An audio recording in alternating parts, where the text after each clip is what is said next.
All right, welcome everybody to the JaxNode November 2021 meeting. This is our last meeting of the year.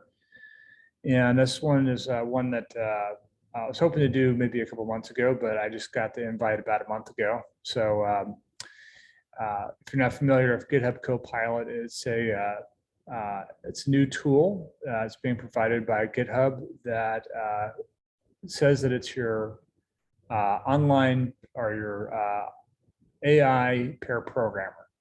So decided to do the presentation this month on that. So with that, let's get into the slides. So I'm gonna move this out of the way. So a little bit about me. My name is David Fecky. I blog at feck.io/blog. And I also cross-post on Medium, so you might see some of my posts out there. I also host a channel on YouTube called Polyglot Engineer, and I also have corresponding Twitter handle for that, as well as one for the JaxNode user group. And that's a little bit about me. So we are looking for presenters. We had one presenter where we had a pretty big turnout a couple months back with Jason Gerard talking about specifically Docker and more importantly, Kubernetes. And that was a popular subject. So we're always looking for people that are doing all kinds of everything, not necessarily just on Node, but also on technology and stuff that's related that people might also use along with Node. So if you're interested in doing a presentation, please contact me and we'll get you set up and scheduled for an upcoming meeting. So the focus of this presentation tonight is, so are we all have a job, right? And that's always been one of the interesting issues and stuff that comes out of automation. And so I decided to take a look, see who's talking about this. So one of the people that's really been talking about it a lot is this gentleman, Mark Cuban. If you're not familiar with him, he started a online entertainment network. I'm trying to remember what it was called. It was like, I don't know if it was like TV.com or something like that. I forget what the name of it was, but broadcast.com. And he sold it to Yahoo. Yahoo did absolutely nothing, but I think he managed to make $1 billion off of that. And ever since then, he's been going around telling people that he knows everything there is to starting a business and running a business. But he's been taking a lot of looks at stuff that's being done with AI and machine learning. And he had his quote. He said, 20 years from now, if you're a coder, you might be out of a job. So I thought that was pretty interesting. And so I thought, it's like, well, he doesn't know what he's talking about, right? And then I started seeing some stuff from this OpenAI codex. I think it's based off of a model called GPT-3, and it can do some pretty fantastic things.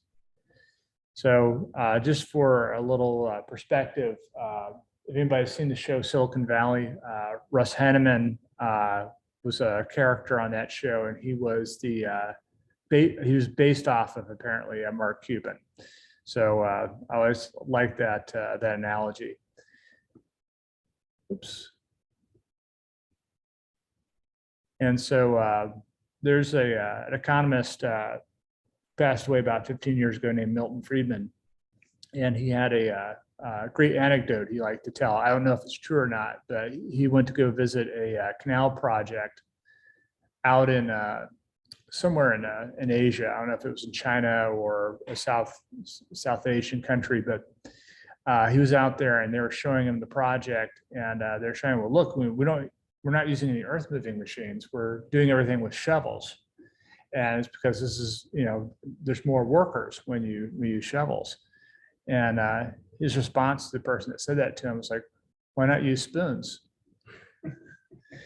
So I have no idea if that's actually true or not, but I always like that analogy. And the reason why I bring that up is because we want to be able to use tools that make us more productive.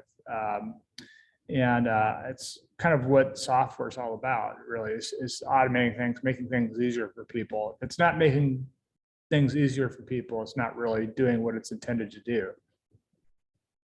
So this is something I thought was another interesting analogy. I'm a pilot, and one of the things that that's started getting people's attention a couple of years ago was there's a feature that Garmin created called Autoland.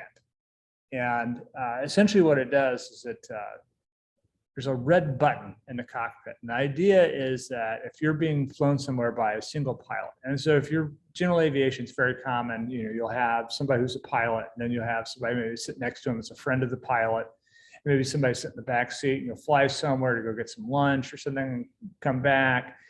But the other people in the plane aren't necessarily pilots, don't know how to fly an airplane. And the thing that a lot of people get concerned about is like, well, what happens to that person that's flying the airplane? Let's say he has a heart attack or she has a stroke, and now I'm in this airplane that's doing something, but I have no idea how to get the airplane back in the ground safely. So Garmin came up with a system called Autoland. And essentially there's a red button in the cockpit, like a big red button, like from the Looney Tunes cartoons. It said, don't push this, unless in the case of emergency. And so the idea is that you push that button, and then what happens is the system does a number of different things at the same time. One of the things it does is it actually goes out and sends a automated message. It sends a message to ATC to let them know that the airplane's in an emergency situation, and it's going to be coming into land. And the other thing it does, it picks the closest airport that matches the profile of the airplane. So for instance, if you have like a jet, it's going to take a longer runway than a Cessna would. So it figures out the performance requirements for that airplane and then finds an airport to land at. The other thing that it does is it figures out the path that the airplane is going to fly, and it will come down, lower the gear for you, and touch down and stop the airplane on the runway. And it's a pretty neat system. There's been autopilots in airplanes and stuff for decades, but this is the most advanced system that it's ever been put into an airplane. So literally with the push of a button. And that brings me to autopilot. And one of the things that's interesting, when I was going to college, there was an avionics school, the college I went to, and all the avionics technicians that were studying there, they used to walk around with these T-shirts on. The T-shirt said, "Avionics, making pilots obsolete." And that was always interesting. But if you actually look at the cockpit today compared to 50 years ago, so there used to be a person who worked in the cockpit whose title was the flight engineer. And the flight engineer actually was a pilot, but they were a third pilot. And essentially what they did was they just ran different systems in the airplane. So they ran the environmental systems, they monitored the hydraulic systems, they did all the tasks and stuff like that the pilots were too occupied to do. But what started happening through automation is with the newer airplanes that came out, like the 727, I think was the last airplane that was really flown extensively in the United States that required a flight engineer. Ever since then, there's just been two pilots. And realistically, you could probably just have one pilot, but the thing is, it's always good to have a spare. So if something happens that one pilot's like, there's no Autoland button, so there's another pilot that can still, and that's actually happened a couple times where they have had a situation where a pilot has expired in flight, and it was just the co-pilot or the captain that had to land the airplane. So, but if you go back into the day, there actually were, there were up to 6 people crew members that were responsible. You had somebody that was a radio man, you had a navigator, you had a flight engineer, you had the pilot, the co-pilot. There's a lot of people that were operating the, essentially that were responsible for flying the airplane. Now it's just down to 2 people, in some cases just 1 person. So, and that's a product of automation. So let's get into Copilot. So Copilot's billed as your AI pair programmer. So if I come over here, just an example, and let's just type into DuckDuckGo.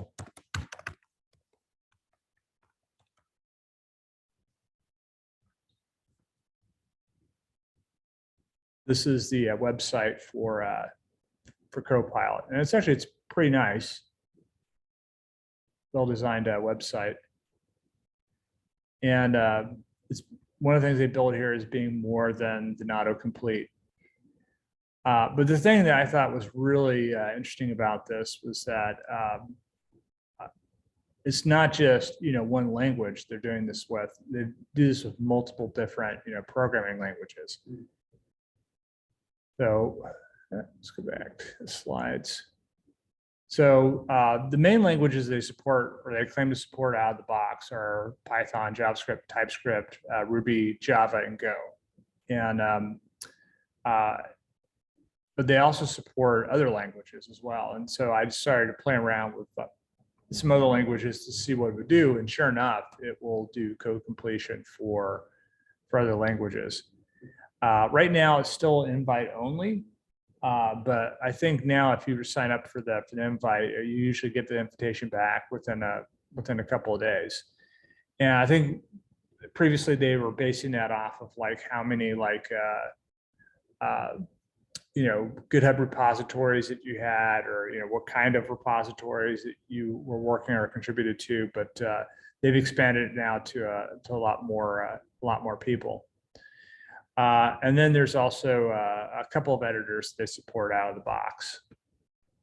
So editors they support out of the box right now are Visual Studio Code, Visual Studio, I believe itself, NeoVim, and all the JetBrains IDEs. So I think it's one of the reasons why that Java is supported out of the box, because JetBrains IDEs are very popular.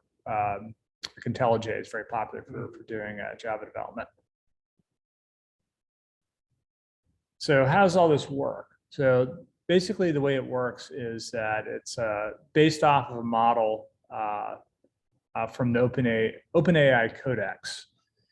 And what happens is there's an extension that you'll use with your editor of choice. And what the extension does is it takes a look at what you're writing, and it sends comments and code that you're writing to a Copilot service.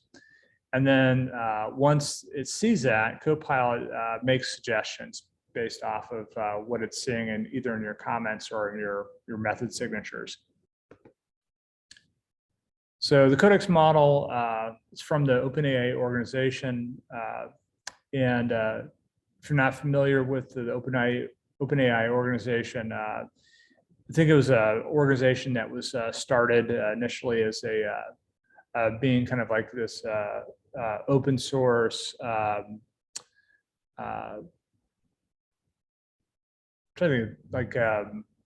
a nonprofit type of company, and I think it's since been turned into more of a business. But what they're doing is they're taking a complex machine learning model. I believe it's based off of GPT-3, and then they're doing some training on top of that based off of the code that's in all the GitHub public repos. So from what I understand, they're not using any proprietary code. Like if you have a private repo on GitHub, they're not basically using that to train their models. But anything that is public, I believe they are using to train their models. And then the key language that they're using is English. So if you try to type comments, I guess like an Italian, it's not going to know what you're talking about. But that's the key language. So I think I talked a little bit before about how to sign up for Copilot. But once you get the invitation, I've been using Visual Studio Code to do all of my Copilot experimenting. And the way that works is that if you're in Visual Studio Code, you can come over here to your extensions and type in Copilot, and it'll come up with GitHub Copilot. And so if you've accepted the invitation, what'll happen is when you go to install this, it's going to ask you to essentially pair this to your GitHub user. And then once you've done that, then it enables the plugin or the extension so that it will do the code completion for you. And that's essentially how it works. So how do you use it? So once you have the extension installed, it works best by writing small functions with meaningful names. It also works well if you have good doc strings and comments that you use in your code. And so I'll give an example of this in a minute, but what will happen is when you start typing in, let's say, convert number to date or something like that, it's going to go out and try to, I guess, find examples of that and then come up with a function that would meet those requirements. So the Copilot claims, one of the claims is that when you're using Python as an example, the recreated function bodies based solely on the signature are usually 47% correct, right? So I think a good way of thinking about that is if you've done a Google search to try to find an example of how something works, and then you go through, like, look at the Stack Overflow results, you'll see that it's like, well, maybe I don't like this one, but this other one will do, and stuff like that. Maybe 50% of the time it's good. I know that sometimes I go through quite a bit of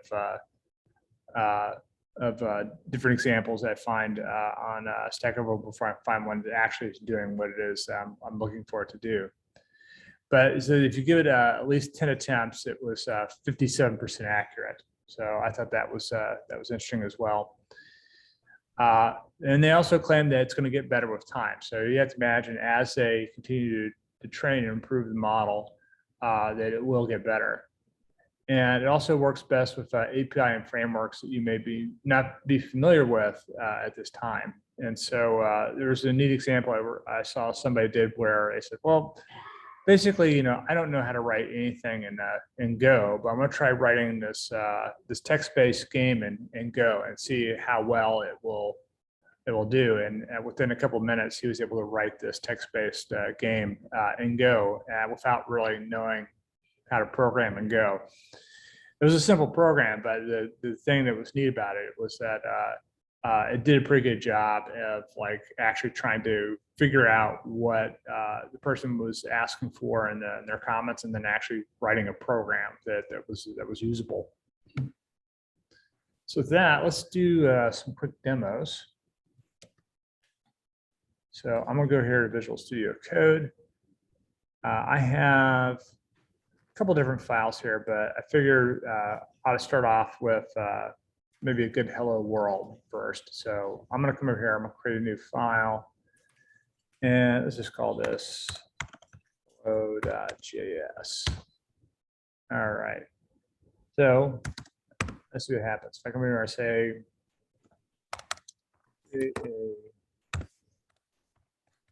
hello world. Oops. JS. There we go.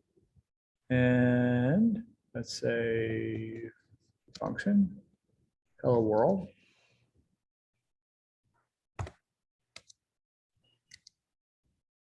And that's pretty good. So let's see if that'll run. I'm gonna come to my terminal here. And let's clear this. And let's say it was hello, so we'll do node. Voila. So let's try to do something a little bit more complicated than hello world. So next one, let's see. I want to come over here and I think I have a server here I created. So I'm just going to empty this out here.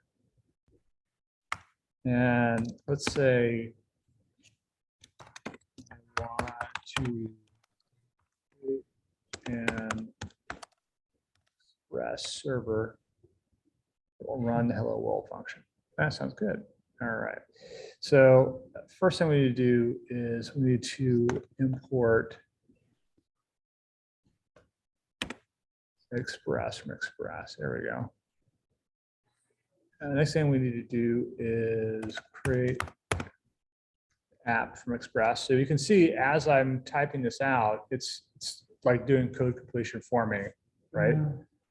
The next thing we need to do is we need to create a method. Good. There we go. All right. Let's say yes for that, but what we really want to do is just print out hello world there. And I'll go ahead and remove that hello world. Need that.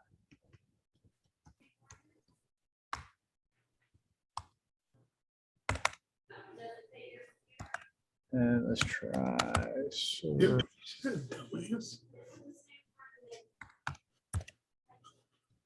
Listen, there we go.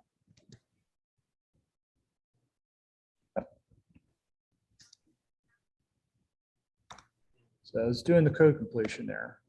And that's pretty much, that's a basic Express app. So obviously there's going to be some things you need to do on top of this in order for this to run. So since this is running, this essentially is a Node application, you'd have to make sure that you had Express installed in your Node modules. So I'm going to try, just double check and see if this actually runs. So let's see here. Node. All right. And now if I go back to the browser, we'll say localhost 3000. So that's pretty simple. Another simple application like that. So I figured the next thing we could do is try doing, this is another common thing where you have somebody that might want to upload an image, you need to resize the image to get a thumbnail. So I have a file here, and I also have an image here. And what I wanted to be able to do is I want to be able to take that image and create a thumbnail from it. So let's do this. I'm gonna come over here and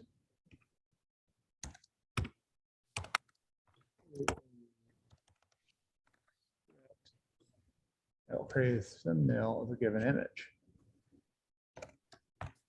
And I'm going to use Sharp. There we go. If you're not familiar with Sharp, Sharp's an excellent node module that's using native code to do image manipulation. So now what I want to do is I want to create a function. So let's see here, create a function, thumbnail of the original image. Yep, pretty close to what I want to do. And let's do this. Let's create a function. Create thumbnail, original image. I even specify a size here, but let's do this. Let's do const thumbnail image. If you put like something in the comment section, say create a thumbnail is 200, 500 by 500. Yeah, I'll do that too. So for instance, I can do here. Create a thumbnail, begin image that is 128, 128 pixels, like that. Then when you come over here to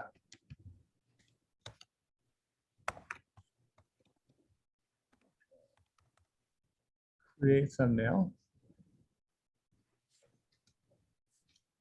There we go. Good thumbnail. All right. So let's see if that works. I'm gonna come over here and let's go ahead and kill that server. And let's do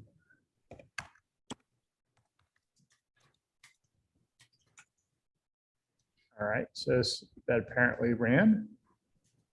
And did it create a thumbnail? Yes. It did. Sure enough, there it is, a resized image.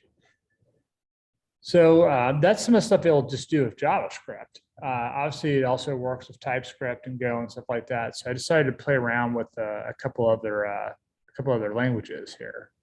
So let's take a look at C and see how well it'll do at writing a C application. So I'm gonna come over here. I'm gonna say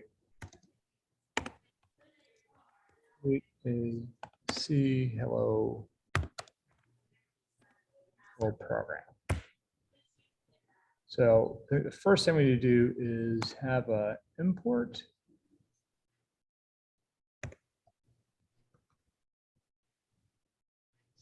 Include. Sorry, what was that?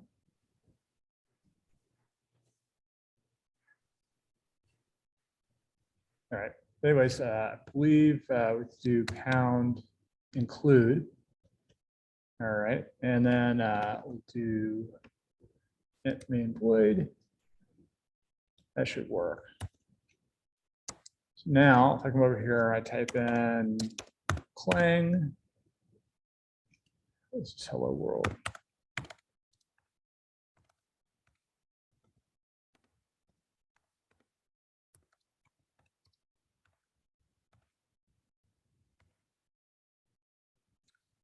And now we should have a hello world executable.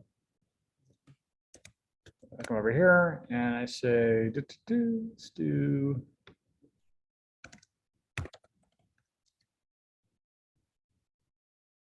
all right, close enough. I misspelled world, but it's still able to compile. So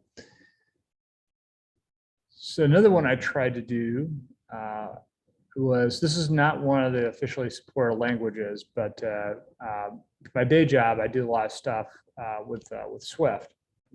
So I figured, well, maybe I should try to see if it's smart enough to be able to figure out how to write a Swift application. So one of the things I'm going to do is I can say let -2 equal 6,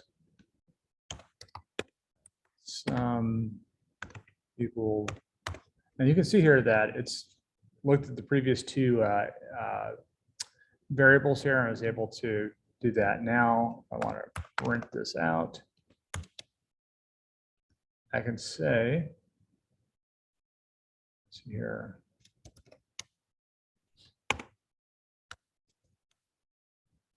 And it's not quite smart enough to, it'll do this the raw sum, but it's not smart enough to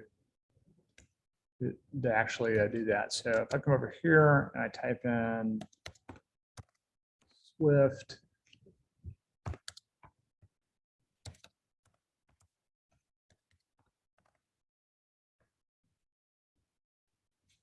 there is able to compile this and run this this program.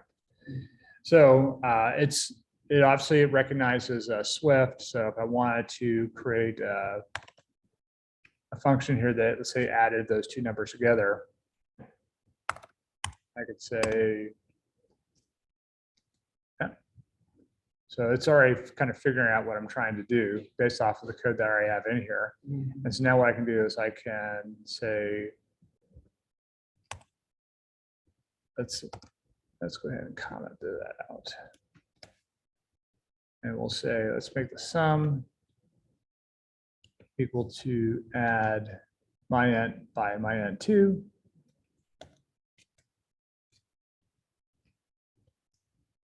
And it still works as expected.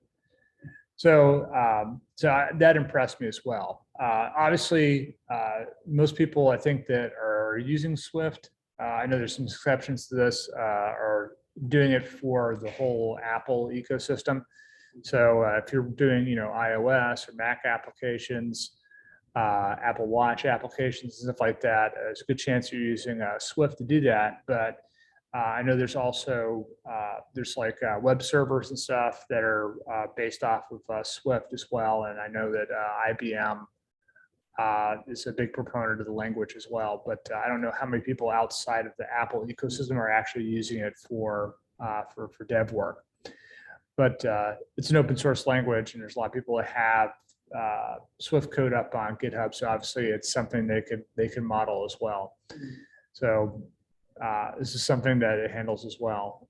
And then I'm going to try to do a Rust application here real quick. So let's see if this is smart enough to do hello world. So we'll say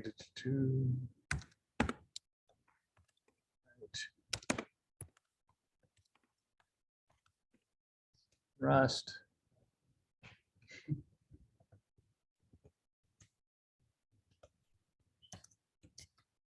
I even misspelled hello in the comment. So now if I come over here and I say Rust C,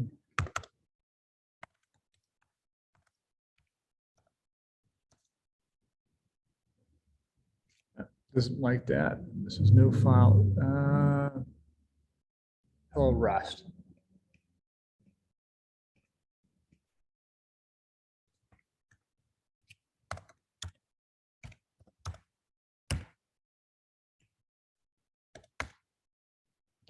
There we go. So now if I come over here, less. All right.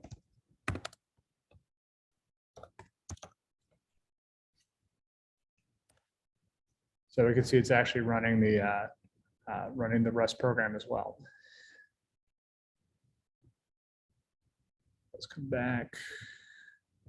The slides here. So I've just started playing around with this myself, but the thing that I really thought was interesting about it was just all the different languages that are supported right out of the box. And the other thing that I found was that a lot of the results that it comes back with are not, not what you'd want to actually use in production code. But a lot of times, if you're trying to explore something around like an API that you're not familiar with, it's really handy for helping you kind of decipher, how people actually consume some of these different APIs. And the thing I thought was interesting was like I tried to rewrite a function I had written in a different application. It's an open source application on GitHub. And it was one of those things where it was not like a proprietary type function, but it was one that I'm probably the only person that would have ever done anything like that. And then as I started typing it out, it literally like verbatim recreated the same function that I had in my other repo. So it is going through there and it's looking at this stuff. It did format it a little bit differently, but it essentially was the same code. So it's been pretty interesting to play around with. It'll be interesting to see what some of the other IDEs that they're using. But right now, it's pretty much just Visual Studio Code and them. Which VM was it?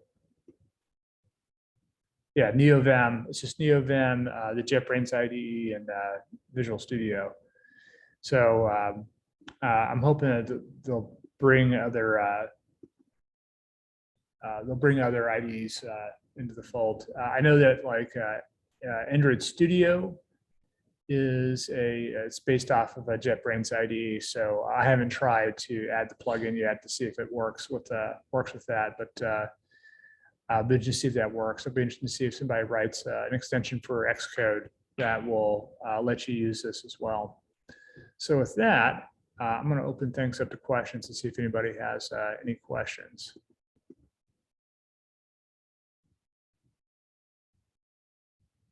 Any questions?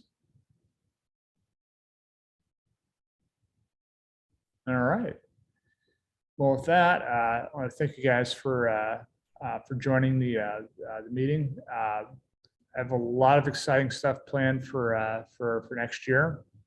Hopefully, people will start to come out of their shells a little bit in a post-COVID world. But one of the things that I'm looking at doing next year is doing a presentation on Blitz.js and Next.js. And Blitz.js is basically, it's just a set of tools that run on top of the Next.js. But Next.js is very interesting framework for building server-side React applications. So I think there's a lot of interest in that. Let's see here. Looks like there might be a question here. Oh, thanks. So with that, I'm going to stop the meeting, and thanks everybody for coming out. I'll talk to you guys later.